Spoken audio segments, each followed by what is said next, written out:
Bonjour à toutes et à tous, j'espère que vous avez passé un bon week-end. On va bien commencer la semaine en partant en Argentine, car cette nuit, les amoureux du ballon rond n'ont sûrement pas raté le derby le plus chaud de la planète, le Super Classico de Buenos Aires opposant River Plate à Boca Juniors. Comme attendu, le choc a dégénéré, mais avant de parler de toutes les polémiques qui entourent cette rencontre, on va parler du contenu. Au bout d'un match interminable qui s'est terminé à la 106e minute, c'est le leader du championnat argentin, River, qui s'est imposé sur la plus petite des marges 1-0. Victoire étriquée de River et scandale, titre El Tribuno. C'était super chaud, mais c'est River qui gagne, écrit de son côté le quotidien Ahoy. Avec la joie des joueurs de Demichelis, et Miguel Borja a offert la victoire aux Los Millonarios sur penalty à la 93e minute devant un public en transe, mais les célébrations ont provoqué la colère des joueurs de Boca, surtout du gardien Sergio Romero. L'ex-portier de Manchester United a affirmé avoir été bousculé par un joueur adverse, Palavecino. Le milieu offensif de 26 ans serait allé lui crier au visage. Du coup, Romero l'a attrapé par la taille pour qu'il rende des comptes de son geste.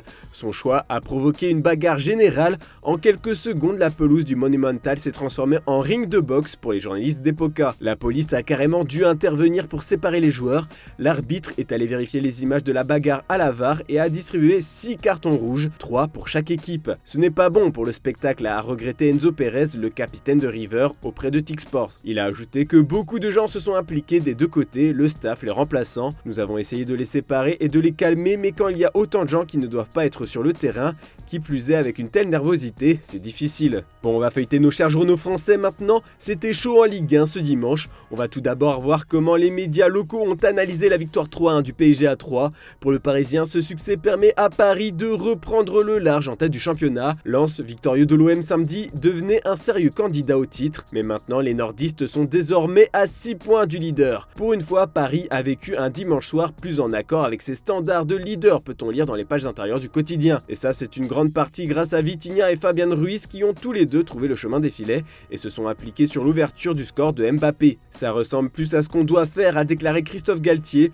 Le coach parisien est très satisfait de la prestation de ses joueurs, mais reste méfiant pour le titre. Il faudra l'emporter contre Ajaccio. Je ne vois pas Lens faire de faux pas, il ne faudra pas en faire. Les mots de Galtier ressemblent à un avertissement. Mais ce qui fait le plus les gros titres dans les 6 coins de l'Hexagone, c'est le match complètement fou entre Lyon et Montpellier. Vous êtes beaucoup sur les réseaux sociaux à avoir déclaré que c'était le match de la saison. Un bon nombre de journalistes sont du même avis ce matin. Mené 4-1 après un quadruplé hyper rapide du Montpellierin Eliwahi, Lyon a réussi une incroyable remontada 5-4, écrit l'équipe. Lacazette, auteur aussi d'un quadruplé, a inscrit le but de la victoire sur penalty à la dernière seconde. On peut voir le cri de rage du capitaine lyonnais sur cette une. Le Progrès lui rend hommage dans son édition du jour. Lacazette, ce héros, titre le journal régional qui lui a attribué la note de 10 et le qualifie de légende de l'OL. Puis l'Olympique lyonnais va continuer à faire l'actu toute la semaine. Dans un communiqué officiel publié ce lundi matin, le club a annoncé le départ de son président historique Jean-Michel Aulas. En poste depuis 1987, Aulas va rester au club en tant que président d'honneur, mais n'aura plus aucun réel pouvoir de décision. Reste donc à voir les conséquences qu'aura ce départ sur le club lyonnais, notamment auprès d'hommes comme Vincent Ponceau et Bruno Chéroux. Une chose est sûre, Textor se veut ambitieux. La priorité du nouveau président directeur général et du conseil d'administration sera de renforcer la place de l'Olympique lyonnais sur la scène du football mondial, dans la lignée des plus hautes ambitions de son illustre histoire, peut-on lire dans le communiqué. Ce qui interpelle le plus, c'est le timing du départ. Il était prévu qu'Aulas quitte l'OL dans les années à venir,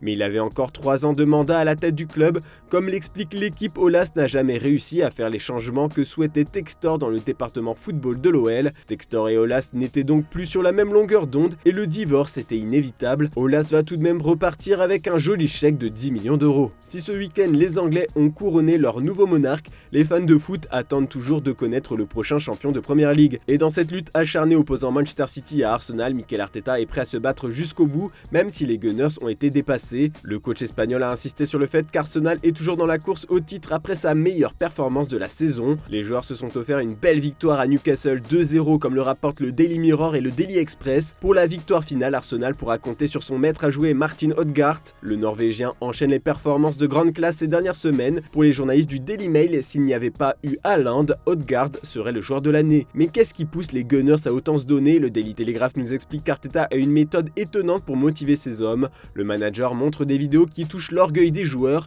Par exemple, dimanche matin, il a montré à ses stars un extrait du documentaire All or Nothing pour leur rappeler la douleur de la défaite à St. James Park la saison dernière, une défaite qui a mis fin à leurs espoirs d'être parmi les 4 premiers. D'ailleurs, en lisant la presse espagnole, espagnol ce matin, on apprend que ça s'active en coulisses au FC Barcelone pour faire un gros mercato qui va être actif du côté des arrivées comme des départs. Sport placarde sur sa une le prix fixé par le Barça pour Rafinha, 80 millions d'euros. Comme on a pu le découvrir ensemble dans la revue de presse d'hier, le Brésilien envisage de quitter le Barça cet été en raison du manque de temps de jeu qu'il pourrait avoir la saison prochaine. Chelsea et Newcastle étudieraient de près la situation de l'ailier Riverde. Son départ pourrait permettre au club catalan de s'aligner sur les exigences financières d'Ousmane Dembélé pour le prolonger. C'est l'une des priorités du Barça, tout comme le retour de Lionel Messi. Sur ce dossier, aussi les Barcelonais ont besoin d'argent et pour avoir les moyens de s'offrir la Pulga, les dirigeants ont décidé de se débarrasser de Jong, qui a toujours une belle cote en première ligue. Puis Aubameyang pourrait bien revenir au Camp Nou. D'après Sport et Fabrizio Romano, le Gabonais veut aussi faire son grand retour seulement si Chelsea veut bien le laisser partir libre. Autre recrutement de taille envisagé par les Catalans, celui de Joao Cancelo. L'agent du Portugais était à Barcelone ce week-end et il aurait négocié avec les dirigeants coulés pour obtenir un prêt favorable pour l'ailier. Une option d'achat serait intégrée à la future transaction. Et on va terminer ce tour du monde en Italie. Dusan Vlahovic fait les gros titres ce lundi pour diverses raisons.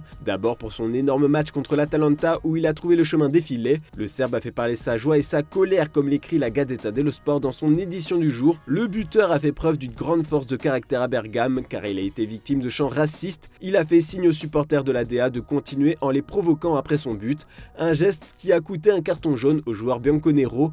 Comme le rapporte Tuttosport, Vlahovic avait déjà été au centre d'un épisode similaire en Coupe d'Italie lorsque la Juve jouait à Florence où on a pu entendre « tu es un gitan » à de nombreuses reprises. Peut-être que Vlahovic va vouloir quitter l'Italie cet été d'après les informations de Football Insider. Aston Villa est prêt à sortir un chèque record pour le serial buteur. C'est le coach Unai Emery qui a poussé la direction des Villains à en faire la priorité du prochain mercato. Son recrutement pourrait faire entrer le club dans une autre dimension. Voilà, c'est tout pour ce lundi. On se retrouve demain matin pour une nouvelle revue de presse. N'oubliez pas le JT Foot Mercato en fin d'après-midi. Bonne journée à toutes et à tous.